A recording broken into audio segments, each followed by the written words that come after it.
경영학과에 지원하고 싶은 학생입니다. 서울 상위권대를 목표로 준비했는데 1등급 후반 내신 성적이라 욕심도 생기고 안정 지원으로 어떤 대학에 지원할지 고민입니다. 네, 지금 학생의 고민을 들어봤는데요.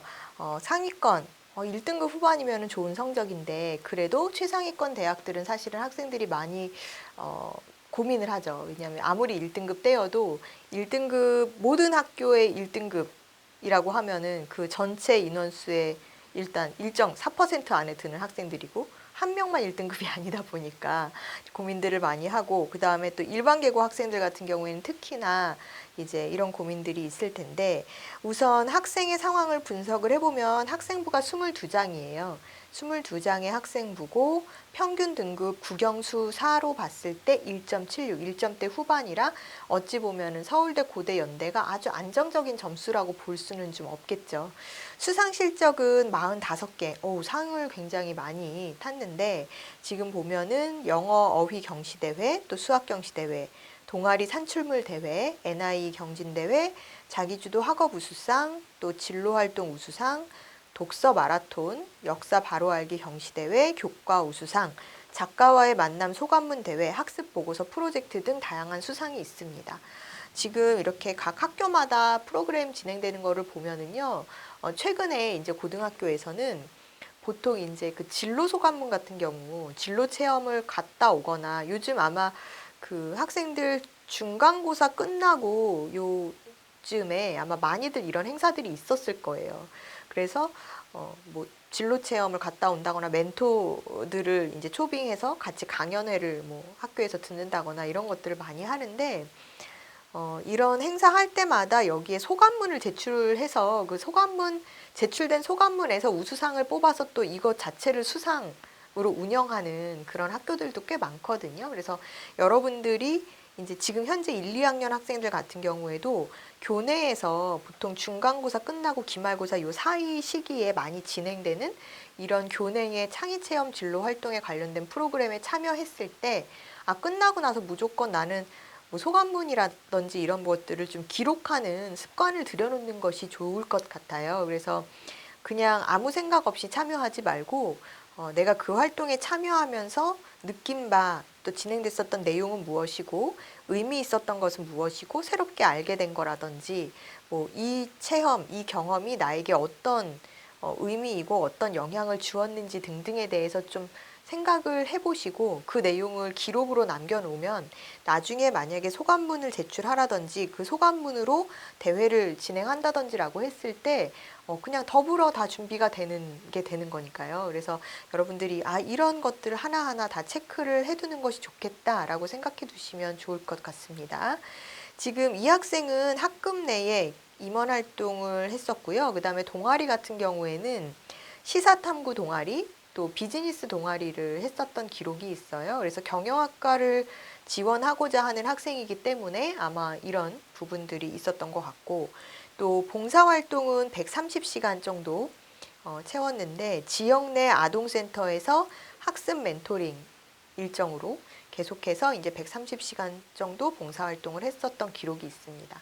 독서는 1년에 12권에서 13권 정도 제출을 한 것으로 보이는데요. 꾸준히 독서 활동도 잘 참여했었던 학생이네요. 그래서 보면은 경제기사 엑스파일, 넛지, 장마, 껍빛단리, 댄 에리얼리의 경제심리학, 착한 회사가 세상을 바꾼다, 빅데이터, 돈으로 살 수 없는 것들 등 경제 분야에 최근 이슈가 됐었던 그런 책들도 많이 읽었었고, 그 다음에 문학 작품에서 한국 근현대 고전 문학 작품에서도 또 있고, 행동심리학과 관련된, 또 경제심리학과 관련된 그런 책들도 다양하게 읽었던 것으로 보입니다. 학생부를 보니까요, 학생 성적이 전반적으로 굉장히 우수한 편이고, 특히 교과별로 봤을 때는 수학 성적이 좀 우수한 편이에요. 지금 1학년 1학기 때 수학이 3등급이었는데 2학기부터는 1등급으로 향상이 된 상황이고요. 그 이후로는 계속 수학 1등급을 유지하고 있어요. 그렇기 때문에 학생이 굉장히 노력해서 1학기 때 3등급이었어도 2학기 때부터 이렇게 성적 향상을 해서 3학년 때까지 1등급을 유지한다라는 것은 어찌 보면은 이제 발전 가능성 측면이라든지 이런 부분에서 좋은 평가를 받을 수 있는 부분이라고 생각이 들고요. 또 세특 기록을 통해서 학생의 분석 능력, 계산 능력이 뛰어나다라는 기록이 있는 것으로 보아서 이 학생이 경제 계열이나 경영 계열로 지원했을 때 전공 적합성 부분이 좀 충족된다라는 부분이 좀 보여져요. 학생부 기록 내용에서.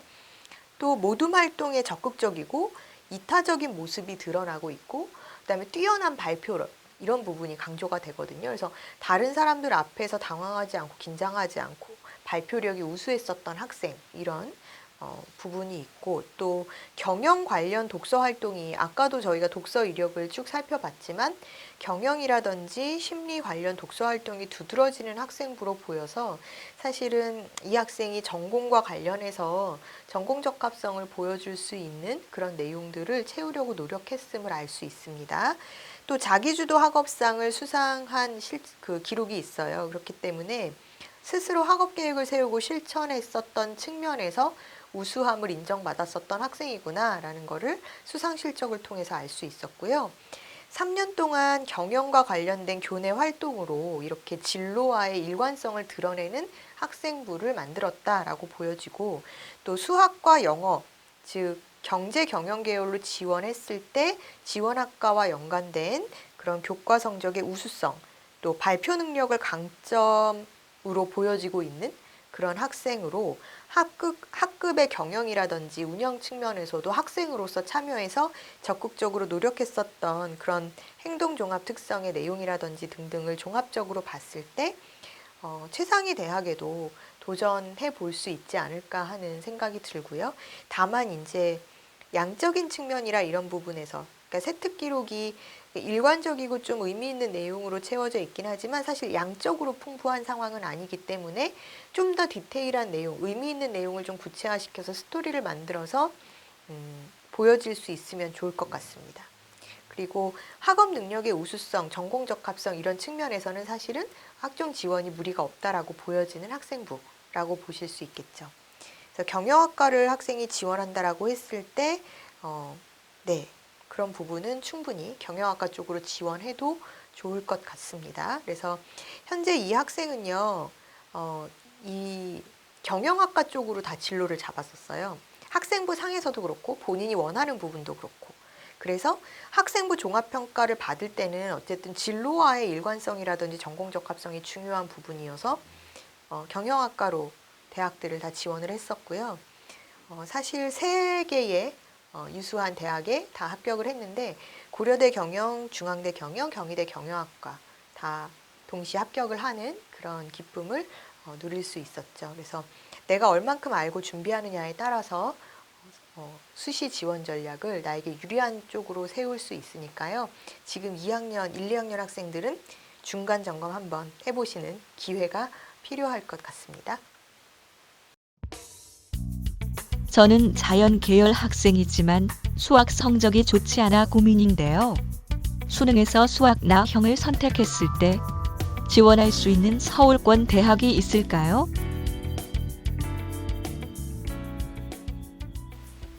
네, 지금 이런 고민 가지고 있는 경우들이 꽤 있어요. 그래서 자연계지만 수학 성적에 자신이 없어서 가형 말고 저는 그냥 나형으로 볼래요. 라는 경우들이 있거든요. 근데 자연계에서 수학 나를 선택해서 봤을 때 사실은 지원하는 데 있어서 제한이 걸리는 경우가 많아요. 그러니까 여러분들 알다시피 자연계열학과는 대부분 수학 가형과 과탐의 조합이 지정이 되어 있는 경우가 많기 때문에 그런데요. 지금 수능에서 수학 나형을 선택했을 때 지원할 수 있는 대학이 또 없는 것은 아니거든요. 그래서 2020학년도 전형 요강을 기준으로 했을 때 지금 자연계열 수학 나형을 수능에서 응시했을 때 내가 지원할 수 있는 대학들, 서울권 주요 대학들이 어떤 대학들이 있는지 간단하게 짚어볼 텐데요. 일단 지금 그 수학 나형과 사탐, 과탐의 구분 없이 반영이 될 수 있는 그런 자연계열 학과 중에 고려대 간호대학과 컴퓨터학과가 있습니다. 그래서 이 대학들은 이제 전체 모집 인원 전체를 다 이렇게 뽑는 건 아니고 여기에 50%, 그러니까 그 모집 단위의 50%는 수학 나형이나 사탐을 응시를 했어도 지원할 수 있는 그런 학과다라고 보시면 될 것 같고요. 특별히 수학 가형이나 과탐을 응시했을 때 가산점이 주어지지 않기 때문에 수학 나나 사탐을 치른다 하더라도 불리하진 않다. 이렇게 보시면 돼요.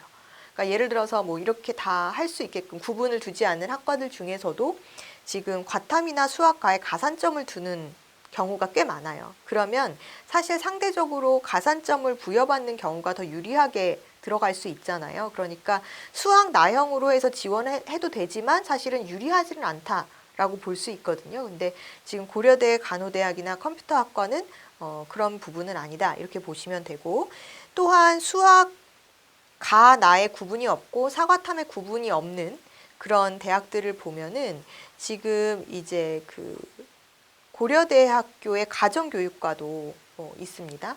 가정교육과, 그 다음에 가톨릭대의 뭐 자연과학이나 공학 계열도 사실 이런 구분이 없지만 수학가에 10%의 가산점이 있다라고 볼 수 있고요.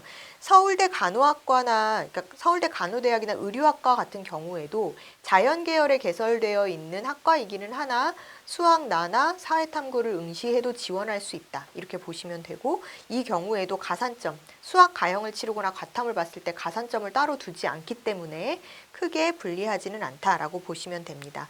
또한 서울여대 식품응용 자율전공, 또 패션산업학과, 디지털 미디어 소프트웨어 이런 쪽도 사실은 수학 가나 사탐, 과탐에 구분 없이 지원이 가능한데요.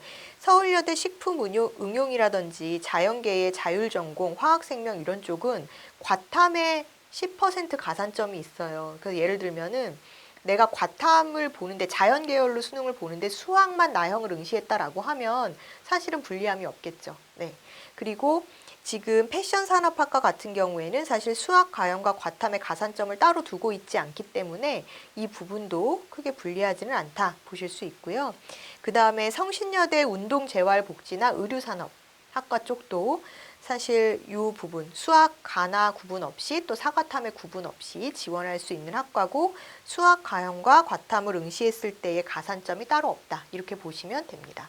또한 그 한국교통대에 이제 자연계열 전체 모집 단위는요, 사실은 이런 수학 가나의 구분 또는 사과탐의 구분 없이 다 지원할 수 있으니까 자연계열 학과이지만 인문계 쪽 수능을 응시해도 지원할 수 있다 이렇게 보시면 될 것 같고, 역시나 수학 가형이나 과탐을 응시했을 때에 따로 가산점이 주어지지 않기 때문에 이렇게 지원해도 불리하지는 않다라고 보시면 될 것 같습니다. 그리고 이 외에 이제 물론 수학 가나 사과탐의 구분 없이 지원할 수 있는 대학과 학과들이 있는데요. 이 외의 대학들은 사실은 수학 가형과 과탐에 가산점을 두고 있는 경우가 많기 때문에 어찌 보면 완전히 뭐 불리하지 않다, 유리하다 이렇게 보기는 좀 어렵다라고 볼 수 있겠죠. 그래서 이런 부분들도 여러분들이 올해에 한번 체크를 해보시고, 이제 곧 수능이 얼마 남지 않았는데요. 수능 시험을 치르고 나면 이제 나에게 유리한 지원 전략을 세우는 데 있어서 좀 미리 체크해 보시면 좋을 것 같습니다.